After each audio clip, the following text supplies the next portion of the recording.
Hey, what's up?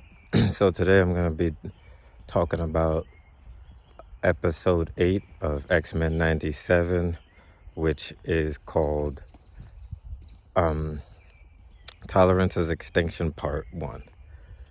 So I'm not gonna go into that much detail because I watched the episode last night at around 5:30 in the morning, and I was falling asleep. So I stayed up for the whole episode, of course, but like my memory is like a little bit foggy. Um, so overall, I think it was a good episode. It explains more of Bastion's plan and how Mr. Sinister, why he joined with Bastion. Because to me that was something that I didn't understand. Mr. Sinister has his own ideas. He wants to, create like super mutants, the perfect mutants, the perfect mutant family. So it didn't make sense to me that he would be working with Bastion, who wants to eliminate mutants. So he explained how he was feeling about that. Late in the middle, that was towards the middle of the episode, not in the beginning of the episode. In the beginning of the episode, after the previously on, where did it start? So we had the X-Men are in the X-Mansion, and Rogue is injured. Jean Grey is looking at Rogue, looking into her memories. Nightcrawler is there with her. In the series, Nightcrawler has never met Jean, really. He met Madeline when they were in Genosha. So, to him, it's like that's the second one he meets. But he knows she's the original. And he gives her some good advice, When everyone's talking in the war room, we have Cable is there with Cyclops, Jean Grey, Wolverine. Cable is explaining how he tried to stop the genocide for a long time, but so Wolverine gets mad. He's like, why didn't you stop what happened? And then Cable explains that he kept trying, he kept getting pulled out of time. Beast explains it as one of those events that have been theorized that happen in every universe, like just something that has to happen. Kind of like the sacred timeline when you're talking about, if you watch Loki, you understand there's just certain things that happen in every universe. So that it ended up seeing like now Cyclops wants to gather more information. He's like, who is Bishop? Where is he from? They figure out that he's from, actually Jean Grey figures out by going through Rogue's memories that Bastion is a combination of every Sentinel from the past and the future. He's got Master Mold, he's got the original Sentinels in him, he's got Nimrod in him. He's a combination of all the different Sentinel types and then a human. And she sees how it happened. The techno-organic virus went into his father. And then when he procreated with Bastion's mom, the baby came out. But he was growing up, he could always hear, machines and mechanical things. And then he would get images of the future, and of different things, of mutants and all of that. So eventually, they think they found Bastion's lab. So Cable, Cyclops, and Jean Grey, they go to try to destroy the lab, find Bastion, but it actually ends up being his family home. His mother is there, and she acts like she's gonna leave with them. She said, my son told me you were coming. Then they go in his room, they're looking at all his paintings and stuff. And finally, she comes in and she shows him his final painting that he painted when he was a kid, and it's the X-Men. It looks like the X-Men in their original costumes. Beast has like the 1960s costume. Or I think Beast premiered in Giant Size X-Men, but he's got his original costume. Angel's there, and you see they're just all surrounded by Sentinels, Jean Grey, Beast, all of them. and they're just getting torn, like just about to die in the painting, clearly. So after that, she transforms into a Prime Sentinel. And I'm not doing everything in order, you know. Like I said, it's kind of hard for me to remember the order. I'm going to watch the episode again. But, so, we see that not only is she a Prime Sentinel, they run out the house, and he realized he turned his entire hometown into Prime Sentinels. Now, at another point in the episode, we have a woman from the UN who was at Genosha. I know she's a important human character that they've dealt with in the past, but I can't remember her name right now. And she's in the lab with Sinister and Bastion. She's talking to Sinister, and he's telling her, like, oh, I'm not working for him, I'm using him. He wants, you know, Sinister still got his same old plan that he's had since the 1800s, you know.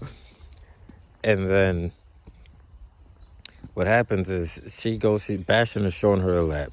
At first I thought she was captured, but I realized that she was working for the UN, and they were working with Bastion to try to create something to combat mutants, even though they were all acting like it was all good, you know. Bastion explains his plan more, and how, you know, you can't make a martyr out of your enemies, and that's why he had to show that Professor Xavier was still alive. That video came on in the beginning of the episode, the video of Professor Xavier from the Shi'ar satellite, when he was gonna become an emperor.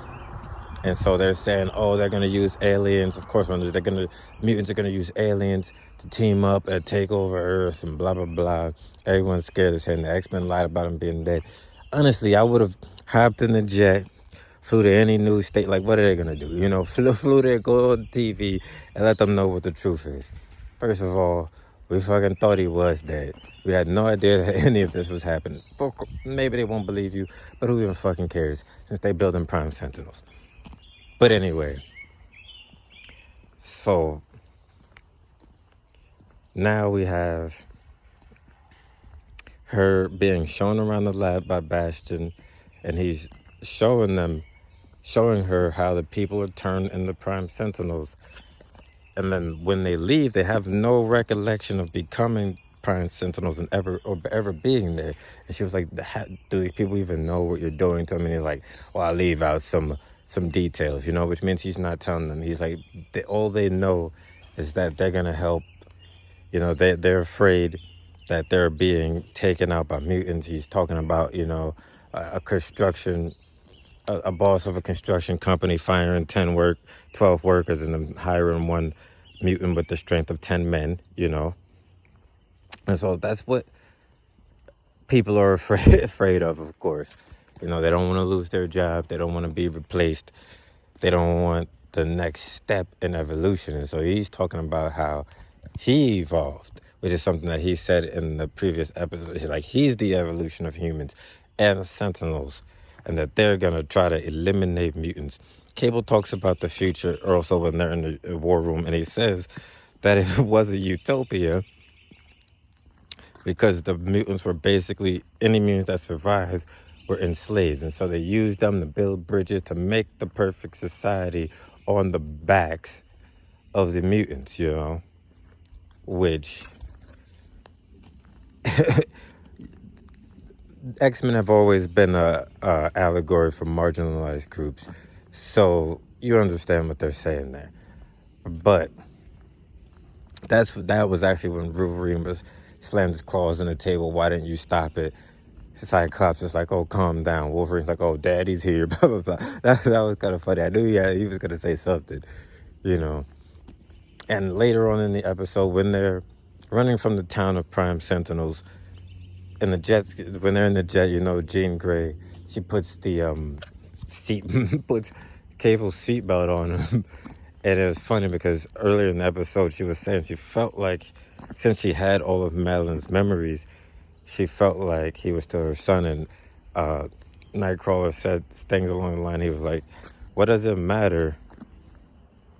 He was talking about memories, and I don't remember exactly what he said, about the memories, but he was saying, what does it matter if you never held them, if you remember how it felt to hold them, you know?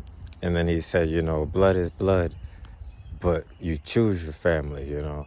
And so basically it was like she was choosing to see Cable as her son, even though he's not her biological son, he's the son of her clone. So I thought that was interesting. The X-Jet gets shot down. They escape in Cyclops' Porsche. and then, you know, Cable's like, oh, you got a Porsche? And Cyclops just smiles. So that was like a funny moment, like, oh, Dad's got a nice car, you know? But, you know, they get surrounded by Prime Sentinels. While this is all happening, Jubilee and Roberto, they're still at his house in the beginning of the episode. She gets mad that they're having a fundraiser for because his mom is having a fundraiser for Genosha. But she said, oh, somebody's got to do something because the X-Men didn't. And she's like, Jubilee's pissed. She's like, we were fighting, blah, blah. So then she's just like, whatever. While you're waiting for your mom to come around or whatever, you're buying me clothes. Because, you know, they're dating now. And he's got a trust fund. That's what she said. You got a trust fund. You buying me clothes. You're rich. I'm your girlfriend. You got to buy me clothes because I'm pissed. So they go to the mall. With his butler's there with him. She's picking out clothes. And his butler turns into a Prime Sentinel. Then everyone in the mall turns into a Prime Sentinel. They run. She gets chased to the roof because they split up. She jumps off the roof. She's like, everyone could fly but me. She jumps off and she tries to use her powers to, like, slow down her drop. It doesn't really work. Roberto catches her out the air. She's like, oh, you could fly too? He was like, yeah, I wanted it to be a surprise. They crash through his apartment and the Sentinels are chasing them. He's like, Mom, she's having the party. He crashed into the floor. Everyone sees and knows now, oh, her son is a mutant. He's like, Mom, these people are trying to kill us. And then the two Prime Sentinels land and they said, we don't kill mutants, we help them. So his mom is like, go with them, Roberto. So now he and Jubilee get captured by the Prime Sentinels. This upset me. Not upset me as in like, oh, I don't like the episode. I don't like how they played out. Now, there's always times in TVs where it's like, you could have said something and then avoided this situation, said more.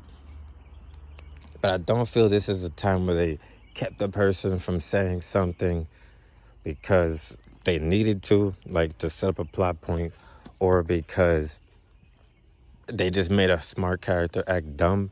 I feel like at that time, like he just came out as a mutant to his mother. Well, let her know he's a mutant. So it's like, what is he gonna say? You know, his mom, he's got the trust fund. You know, kids like that, you know, they listen to the parents because they want to keep that money. You know, he doesn't want to make the company look bad. Now, he could have but what I felt he should have said is, they're lying. They were just trying to kill me. Like, they were shooting at me, blast from their hands. Like, people would not have, maybe the people around wouldn't believe it. But his mom should have known, like, he's not lying.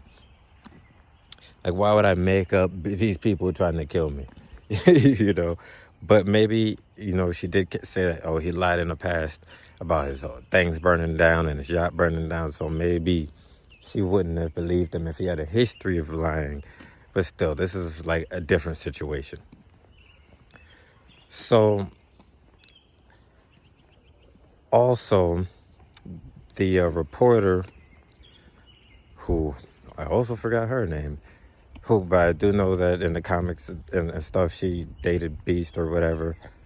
I think that's the same woman, because I did get her and another character mixed up in the last episode. But no, she is the reporter and everything. So what ended up happening was she's in the X-Mansion talking to Beast, and she gets transformed into a Prime Sentinel. Now this confused me because Bastion was saying the people that he turned into Prime Sentinels all wanted to be. They all were afraid of the mutants taking their spot. And they didn't like mutants. And they didn't want to be replaced by mutants. So it didn't seem to me like she had that personality. And a lot of the people, he had made so many Prime Sentinels. that it really makes me wonder if everyone really volunteered like he said they did. But besides that, you know, a lot of people clearly did sign up, but some of the people looked like they might have not known what was going on, just gotten captured and then had their memories erased of the whole capture and everything.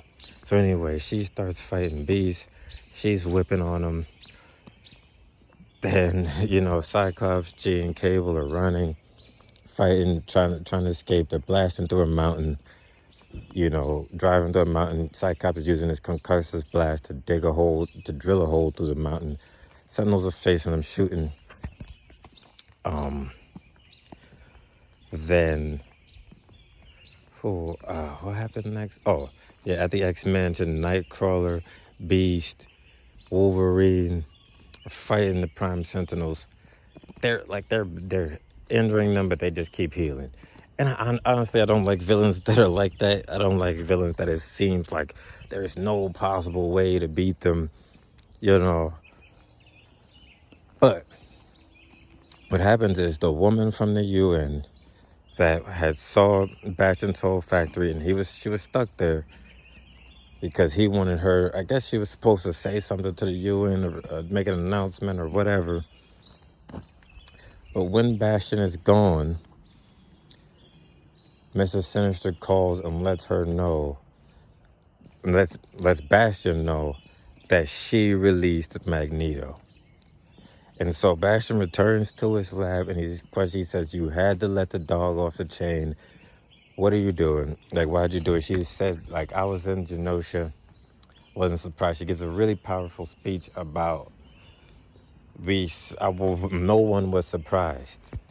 She said everyone had experienced, hatred in all of, human nature, how people treat each other when they don't like each other, their own, not from the same groups and stuff like that. Not how everyone, but how a lot of people are, and they can be manipulated, whatever. And she ends up saying, all I could think while I witnessed that genocide is Magneto was right. And then you see Magneto, who has escaped. He's flying. He flies to the North Pole, powers up, and does an EMP blast. Not a blast like a Kamehameha wave or anything, but like a pulse, an EMP pulse that covers the entire Earth, shuts off all the electricity on Earth, and shuts off all of the Prime Sentinels. And then, it cut back to Wolverine. I think he was talking to Beast, and he's saying, I can't believe Magneto really did it. And he was like, oh, wait, you mean he saved us? Or blah, blah. He's like, no, he started the war. And that's where the episode ends. Well, no, the episode actually ends with Wolverine talking about right after he says he started the war, he says he wishes that he knew what Professor Xavier would do at that time. Professor Xavier's spaceship crashes back onto Earth through the X Mansion, which has been pretty much destroyed. And Beast and Wolverine run in to see, or maybe he was talking to Nightcrawler. They run in to see who it is, thinking that it's more Prime Sentinels or more enemies. And Professor Xavier takes off his helmet and calls everyone, he says, to me, my X-Men. Or did he just say, I hope I'm not too late, my X-Men? I don't recall. But you see all of the faces of the X-Men as, Storm seems to be smiling. Like he sent the message. They all know he's here. So next week they're going to be back together, hopefully. I thought Storm would be in this episode because I thought when I saw Roberto and Jubilee getting chased in a mall, I thought that was going to lead to what we've seen in the trailer, them in the alley and Storm saving them. But I'm guessing that must happen in the next episode, But one thought that I did have is these guys need some form of communication besides telekinesis. That because everyone can't do telekinesis, you know. And I get that it's supposed to be 1997, but they've got Cerebro, they've got they've got SR-71 Blackbirds, and there were people who had cell phones in 1997. I remember my dad had a cell phone in 1998, so we were rich or anything, and Professor Xavier is stupid rich. So they should have some at least walkie-talkies, some communication devices to be able, it shouldn't just be like, oh, we can beat down in the mall and nobody knows, or we're getting washed at the mansion and nobody knows. They should be able to communicate. Like, nobody even knows where Storm's at. Like, nobody's got her phone number or nothing. She just goes off. Like, like a war is about to happen. You guys need to stick together, need to know where each other is at. But still, episode was good to me. I don't know what rating to give it, honestly. Like I said, I'm still working on, because to me, I feel like a 7 is above average. Like, I'll give it was a good episode. 7 is good, and it was a good episode. Wasn't a great episode. The fighting, the action was good, so I'll give it a 7. It it definitely wasn't like episode 5. This season has great episodes. Some of them that I've given a 7, they could be an 8. Depending on how you feel about it, maybe if I were to watch them again, I might notice more points. I kind of want to give it 7.5, 75, because it was a little better than just good, but that could just be because I love the X-Men. I just love, it just reminds me of reading my comics when I was a kid. And so that's just my review of episode 8, Tolerance is Extinction, which is an amazing title. I feel like just giving it a point for the title, man. But can't wait till next week. Can't wait to see how this all plays out in part 2. Hope you guys have a good time. I know the sun's going down, so the lighting is fading. But I'll see you guys next time.